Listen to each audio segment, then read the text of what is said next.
Hello बच्चों, let's read the question. So the question over here says, give a suitable example for commensalism. Commensalism का हमें एक suitable example देना है. सबसे पहले हम देखते हैं commensalism मतलब क्या होता है. तो commensalism आपका एक तरीके का ecological interaction है. क्या है?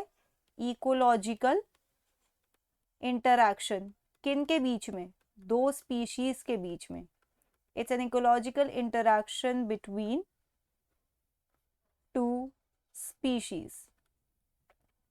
ओके, अब ये किस तरीके का इंटरैक्शन है? इस इंटरैक्शन में एक स्पीशीज को बेनिफिट होता है और दूसरा अनअफेक्टेड रहता है. वन स्पीशीज इज बेनिफिटेड, उसे फायदा हो रहा है, और वहीं पे दूसरे की बात करें जो दूसरा स्पीशीज है, अदर स्पीशीज इज अनअफेक्टेड, ना ही उसे फायदा हो रहा है ना ही उसको हार्म हो रहा है, उसे नुकसान भी नहीं हो रहा है. ठीक है, तो इस इंटरैक्शन से सिर्फ एक को फायदा हो रहा है और दूसरा कंप्लीटली अनअफेक्टेड है. ओके, तो इसका एग्जाम्पल होता है, इसके एग्जाम्पल में आप लिख सकते हो ग्रेजिंग कैटल और कैटल इग्रेट का. ग्रेजिंग कैटल, ओके, और and cattle egret. Cattle egret. अब होता ये है ग्रेजिंग कैटल, जो कैटल ग्रेज कर रही है, ठीक है, ग्रासेस पे ग्रेज कर रही है, और कैटल इग्रेट एक तरीके की आप बोल लो बर्ड है.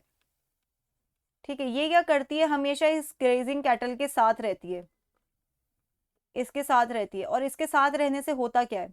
ग्रेजिंग कैटल बेसिकली क्या करती है, आप कह सकते हो ग्रासेस को ग्रेज करते टाइम सॉइल में जितने भी इंसेक्ट है उन्हें फ्लश आउट करती है. So it flush out insects from the soil while grazing on the grass पे ग्रेज करते हुए अननोइंगली, इंटेंशनली नहीं, अननोइंगली ये कैटल क्या करती है? सारे इंसेक्ट्स को फ्लश आउट कर देती है. अब ये इंसेक्ट्स जो हैं, इन इंसेक्ट्स पे कैटल इग्रेट फीड कर सकती है. तो यहाँ पे ग्रेजिंग कैटल को कोई फायदा नहीं होता, ग्रेजिंग कैटल को कोई फायदा नहीं हो रहा इस, आप कह सकते हो, इंटरैक्शन से. लेकिन कैटल इग्रेट को हो रहा है, उसे वो इंसेक्ट्स इजीली मिल जाएंगे जिन्हें वो खाना चाहता है, राइट, खाना चाहती है. It's a kind of bird. Okay, so that's it for the question. I hope you understood it well. Best of luck.